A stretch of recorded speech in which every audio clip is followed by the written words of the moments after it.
Эфирда яңалыклары вакыты, студияда Лейсан Галиева. Исәнмесез, бүгенге чыгарылышның төп темалары. Атна нәтиҗәләре һәм агымдагы атна планнары.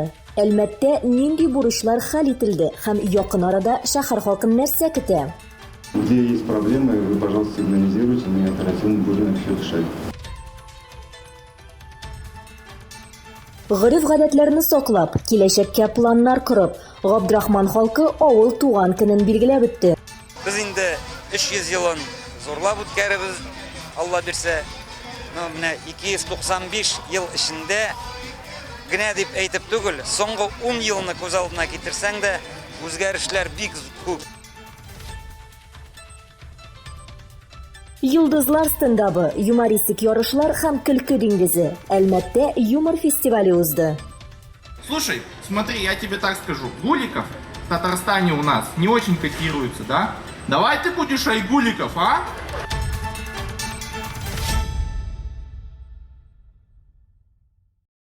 Әлмәт башкарма комитетында шәһәр һәм район оешмалары, предприятияләре, хезмәтләре, җитәкчеләре һәм вәкилләре катнашында атналык планерка узды. Ел көннәре бай узу сәбәпле планерка барышында узган атнага йомгак ясалды һәм якындагы планнар яңгырады.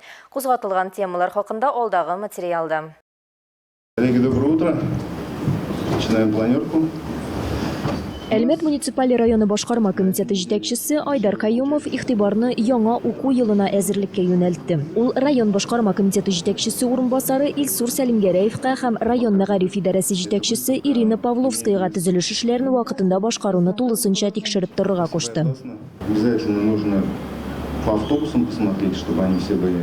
Автобуслар буенча аларның барысы да дөрес җиһазландырылган булуын, куркынычсызлык күзлегеннән бернинди шелтәләр булмасын өчен карарга кирәк. Мәктәпләрдә дә планлы капиталь ремонтларны төгәлләргә кирәк. Монда сезгә Илсур Илдусович та ярдәм итәр. Әмма проблемалар булса, зинһар мөрәҗәгать итегез. Без барысын да оператив хәл итәчәкбез. Но где есть проблемы, вы, пожалуйста, сигнализируйте, мы оперативно будем их все решать. Планеркада төп доклад белән Татарстан Республикасы буенча Россия Берләшкән социаль фондының Әлмәт районындагы клиентлар хезмәте җитәкчесе Фая Якупова чыгыш ясады. 2024 елга өстенлекле бурычларның берсе дәүләт хезмәтләрен күрсәтүнең нәтиҗәлелеген арттыру. Бүген Россиянең социаль фонды электрон рәвештә 214 хезмәт күрсәтә. Основной функционал клиентской службы Клиент хезмәтенең төп функционалы ул фондның барлык хезмәтләре буенча гражданнарның гаризаларын кабул итү һәм клиент хезмәте стандарты нигезендә гражданнарга консультация бирү. Гражданнар тулы эш көне һәм тулы эш атнасы дәвамында кабул ителә. Төшке ашка дежур кабул итү бар. Моннан тыш 2024 елдан башлап айның һәр соңгы шимбәсендә 9 сәгатьтән 15 сәгатькә кадәр гражданнарны кабул итү оештырылды. организован прием граждан с 9 до 15 часов. Фая Якупова клиент хезмәте эшчәнлегенең төп юнәлешләре турында сөйләде. Халык белән эшләүнең өстенлекле юнәлеш булуын билгеләп үтте. Шулай агымдагы елның 6 аенда гражданнардан төрле сораулар буенча 23424 мөрәҗәгать теркәлгән. Наибольший Иң күп мөрәҗәгатьләр пенсияне түләү һәм илтеп җиткерү мәсьәләләре буенча булды. Алар 6600, пенсия билгеләү 1500дән артык. Пенсия тупланмаларын бер мәртәбә түләү буенча 600гә якын мөрәҗәгать, айлык компенсация түләүләре 500дән артык. ежемесячных компенсационных выплат более 500. Планерка ахырында алдагы атнага планлаштырылган чаралар турында мәгълүмат бирелде. Пятница, 9 августа, 10:00. Возложение цветов и награждение в рамках празднования Дня строителя возле памятника славы строителя Магнитовска. 16:00. Совещание по погашению налоговой задолженности в режиме видеоконференции. 10 августа, суббота. В этот день отмечается День физкультурника.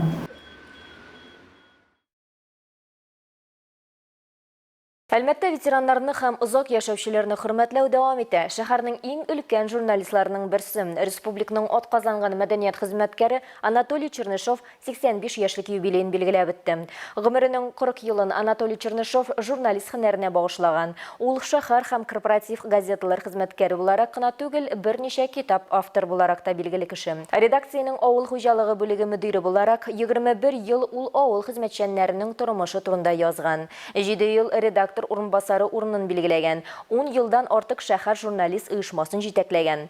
6 елдан артык Әлмәт нефть оешмасының «Нефтяник» газетасы мөхәррире булып эшләгән. Я, конечно, в какой-то степени завидую всем им работающим Мин күпмедер дәрәҗәдә хәзерге журналистларга, ягъни барлык телевидение, радио, газета хезмәткәрләренә ак көнләшү белән көнләшәм. Алар бит яшь һәм аларның алда үзләрен күрсәтү мөмкинлеге бар. Курыкмаска һәм алга таба атларга гына кирәк. Возможностей проявить себя. Вот. Надо только не бояться и идти вперед. Разрешите пожать вашу легендарную руку, вручить благодарность от Раиса.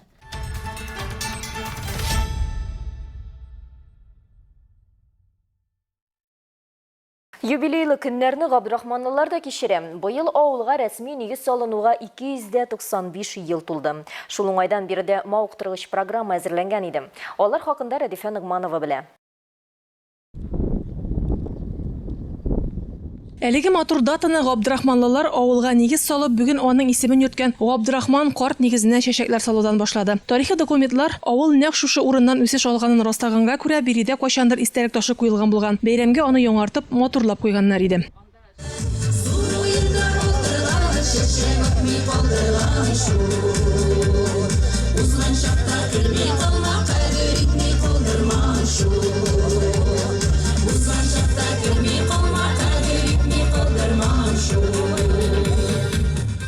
Әлмәт районы Габдрахман авылы бай тарихлы һәм үзенчәлекле авылларның берсе. Төбәгебезнең зур юлында урнашкан булгангамы ул бик тиз үсеш ала. Башлыча игенчелек, терлекчелек, тимерчелек һәм читкә китеп эшләү кәсепчелеге, умартачылык, аучылык, сәүдә итү белән шөгыльләнгән халыкның нәсел рухы бүгенгәчә ата-бабалар данын саклап, алар сыман уңган булган шәхесләр булып эшләвен, үсүен дәвам итә. Димәк, авыл да үсештән туктамый. Бүген ул Әлмәт районының Бөгелмә белән Шик капкасы булып, төбәгебезгә килеп китүчеләрне каршы алып, озатып тора.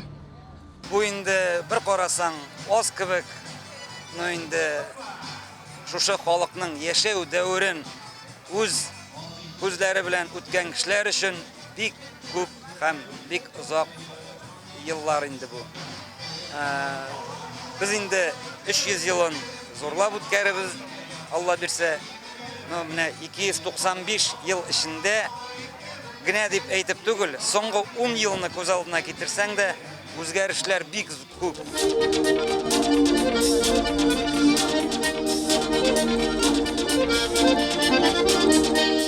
Соңгы берничә елда гына да Габдрахманда 100дән артык яңа йорт салынган, урамнар үсеп чыккан, авыл инфраструктурасы төптән яңартылган, бассейнлы спорт комплексы, боз сарае төзеп кулланылышка тапшырылган. Монда Тахауддиновлар һәм Җәләевләр гаиләсенең өлеше зур.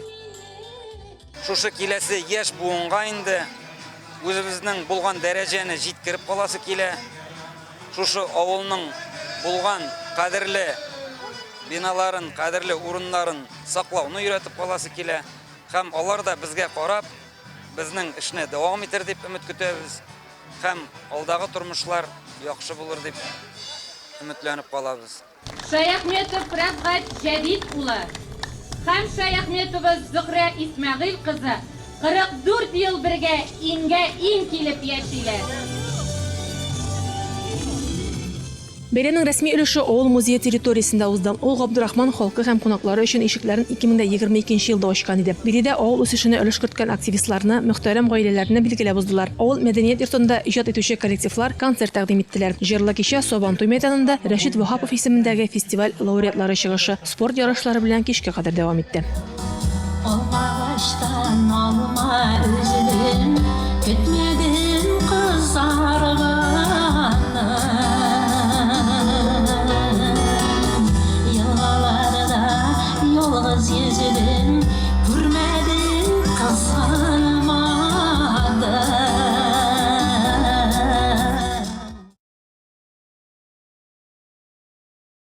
Габдрахманлылар бәйрәмгә тагын бер бүләк өлгерттеләр. Ул да булса Нури бабай чишмәсен төзекләндереп, анда паркка нигез салдылар. Әлеге урын тагын бер ягы белән истәлекле булачак. Биредә әниләр утравы исеме астында яңа скульптура барлыкка килде. Бисмиллаһир-рахманир-рахим.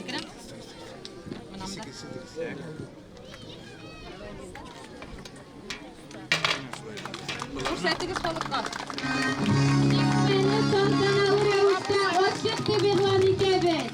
Нури бабай чишмәсен шулай үзебезчә бисмиллах белән ачып җибәрделәр. Яңартылган территорияны күрергә диеп Нури бабайның тимерче Нурмөхәммәд Җамалетдиновның балалары, онык-оныкчыклары кайткан иде.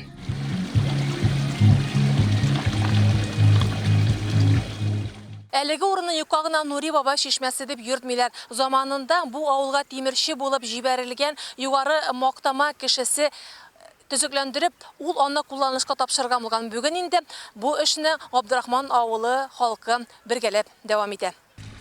Нури бабай шишмәсе әлегә кадәр дә тәрбияле булган. 1995 елны аны Иркеннефть газ чыгару идарәсе коллективы төзекләндерә. Шишмәне авыл халкы тәмле суы өчен аеруча ярата. Шуңа күрә аның тирәсен кабат яңартып, биредә парк булдырырга булалар. 37 елда әтием югары мактамадан Габдрахман авылына тимерче булып күчеп килгән. Мен шушы авылда 37 елда тудым. Шушы шишмә буенда үстем, үлән, анда түбгәкләр, сазлык урыннары иде. Ул урыннарда без бала-чага җәгәрәшеп уйныйдык. Бу шишмә ул чагында мондый матур түгел, менә шулай бер ялгаш канал шикелле җирдән генә агадыр, асты сазлык иде аның. Бөтен авыл кешесенә самавыр төзәтеп, шилек, тас, хаман ясап, гомер буе шулай әти кешеләргә ярдәм итеп яшәде. Алланың рәхмәте яусын, аңарга дога булып барсын, аны искә алганыбыз өчен. Халык менә шушы авылдашлар бу шишмәне шушы кадәр матурлагач саклап тотсыннар иде. Дәвам итсен иде. Яшьләр моңардан үрнәк алырлар иде. Мин бик теләр идем шишмәнең дәвамы бик озак барсын дип. Шуңа өстәп аның территориясенә әниләр утравы дигән скульптура да куярга карар кылалар. Идея авторы мәктәп директоры Әлфирә Минәхмәтова.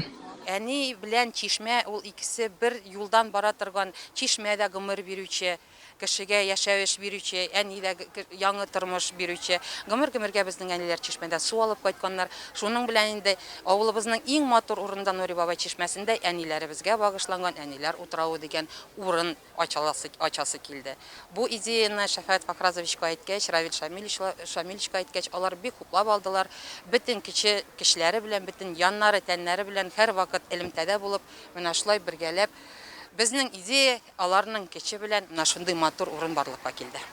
Яңартылган шишмә, яңа парк һәм Габдрахман авылы халкының бәйрәме турында тулырак итеп, сельская жизнь тапшыруында 17 август 17 сәгать 30 минутта күрә алачаксыз. Рәдифә Нугманова, Рамил Базардинов, яңалыклар вакыты, Луч, Әлмәт телекомпаниясе.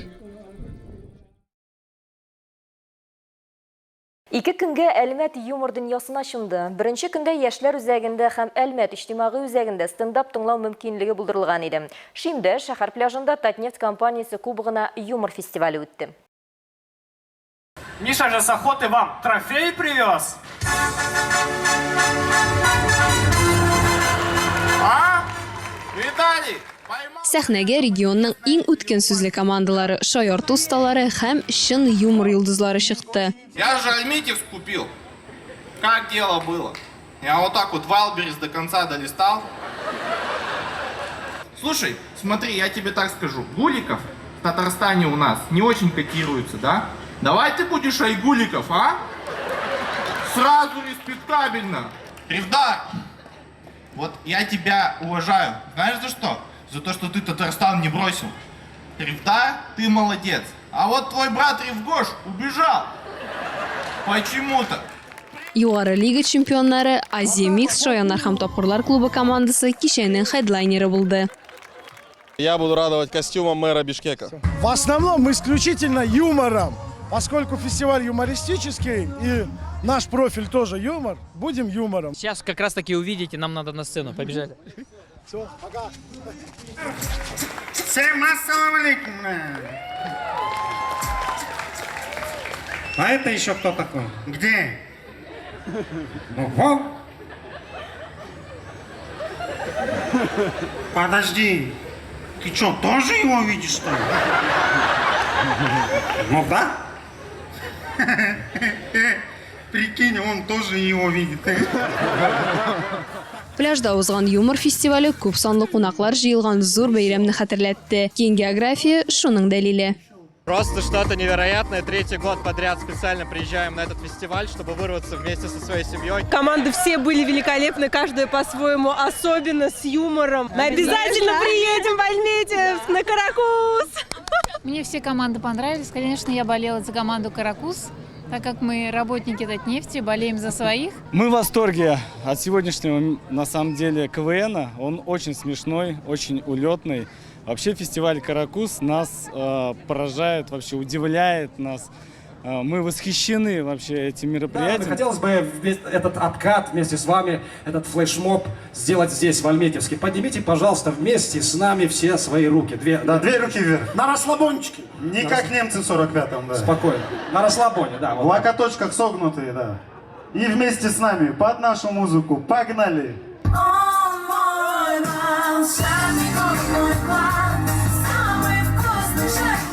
Эти слова посвящают своим друзьям!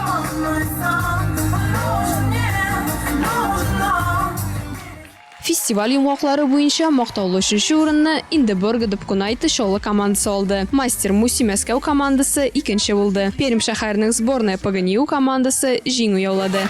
Друзья, Альметьевск, спасибо большое, что сегодняшний фестиваль вы провели вместе с нами.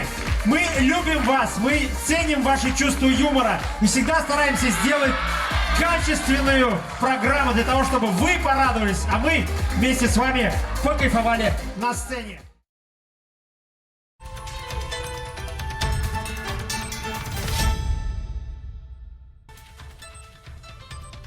Һәм тагын бер мәгълүмат, яңалыклар чыгарылышының туры трансляциясын сез ВКонтакте социаль шелтәренә кереп, Луч Әлмәт төркемендә сәгать кичке 7-дә карый аласыз. Безнең иң кызыклы сюжетларыбыз да рәсми аккаунтларыбызда урнаштырыла. Әрегә шулар иде, мин Лейсан Галиева һәм монтаж операторы Динара Сытинская сезнең белән сау булашабыз. Исән сау булыгыз.